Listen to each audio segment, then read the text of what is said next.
This is what parts of the First Coast look like after Hurricane Irma hit in 2017. And now, as we are less than 2 weeks away from the start of another hurricane season, some families across the state impacted by Irma are still waiting for their homes to be repaired or replaced. They feel forgotten and frustrated and turn to us for help.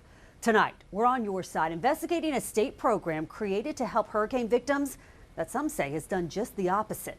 We have spent months looking into the Rebuild Florida program with our partners at 10 Tampa Bay. We uncover questionable spending of taxpayer money, exorbitant hotel bills, and projects marked as complete, but homeowners say otherwise.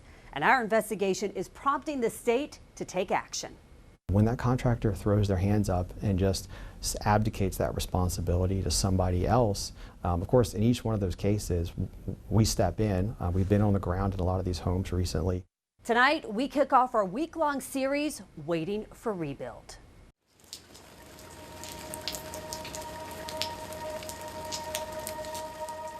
This right here just keeps me worried all the time. I just don't know what to do anymore. Nearly 7 years after Hurricane Irma damaged Mary Gill's roof, It's just getting worse. her Middleburg home is still covered in tarps held down with cinder blocks. We visited her house on a rainy day and saw the water leaking inside her windows. I put the towel up there to catch the water. Outside, a gaping hole that continues to get bigger while she waits for Rebuild Florida, It leaks inside my home there. program she registered for in 2020. This, I could touch it and it'll fall off. There you go.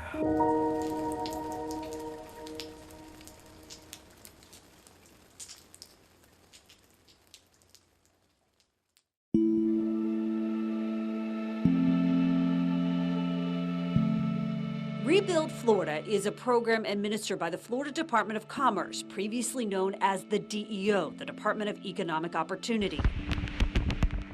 The state allocated $480 million it received from HUD, the U.S. Department of Housing and Urban Development, to repair or replace about 4,000 homes damaged in 2017 by Hurricane Irma.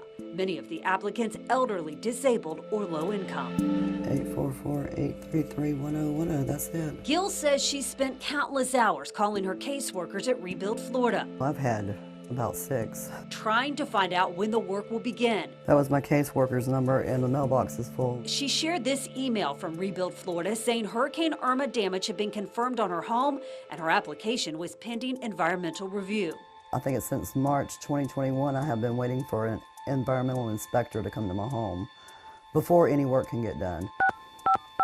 Call Thank you for calling the Rebuild Florida program. after call, waiting. Oh yes ma'am, this is Mary Gill. I'm calling to check on my case. Did you ever expect that it would take this long No, and still no answers? still no answers. The same thing. Everybody I talk to says, I don't know. I don't even know what these people are getting paid for because it seems like they would have more information to be able to give you some time frame or something.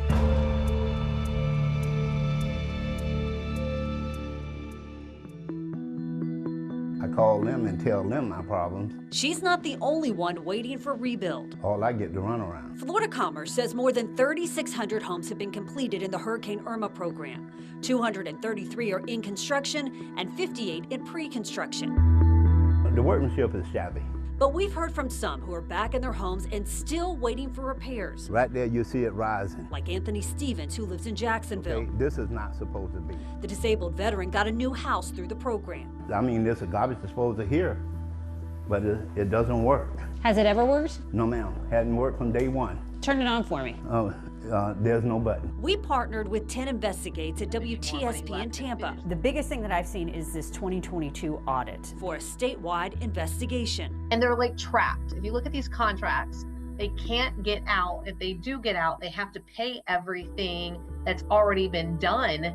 And we're talking people that are disabled, elderly, and low income, and they just can't afford to get out. When we requested the complaint submitted through Rebuild Florida's website, we were told it would cost $4,830 for a records request to be fulfilled. Still a whole list of repairs that they need to do that they haven't done. You can't leave a voicemail because their voicemails are full.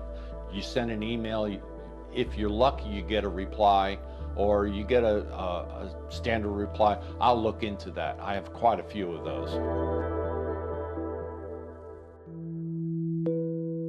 Notice the railing in the middle of the window? Robert Brookins and his wife Lisa say they filed numerous complaints with different state agencies, and they all went right back to Rebuild Florida. It's sad because this is a program designed to help people. I do feel like we've been scammed. We got nothing near what they promised. We took the concerns of homeowners we spoke with, like Mary Gill, straight to Tallahassee, to the head of FloridaCommerce, Secretary Alex Kelly. And let me ask you about Mary Gill. She's in Middleburg, her home. She's been waiting for an environmental review since 2021. Yeah. She can't get any answers. Why has it taken so long to get her roof repaired or replaced? Mary Gill, unfortunately, she's never actually been in the program. She applied well more than a year after the program's application window closed. So she's never actually been in the program. But do you wait for an environmental review if you're not in the program? No, we don't know why that she would be waiting for an environmental review. I'm not sure what the the confusion could be, but we're happy to talk to her. So will her roof get repaired? She was never accepted in the program. Back at Mary Gill's house, she doesn't understand why as recently as this month, Rebuild still hasn't told her that she's not eligible when she called to ask the status of her case. I want to see my roof fixed so I can live in peace. That's it. I want to see my roof fixed.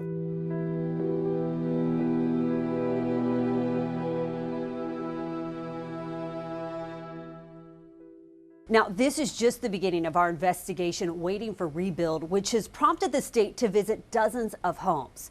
And just this weekend, Anthony Stevens says an electrician flew in from North Carolina to fix some of his problems. You're going to hear more from Stevens tomorrow night at 11. Plus, the Secretary of Commerce explains why the cost to repair this Jacksonville house jumped from about $100,000 to more than $800,000. And right now, you can read more about our investigation in the Rebuild Florida section on the First Coast News app.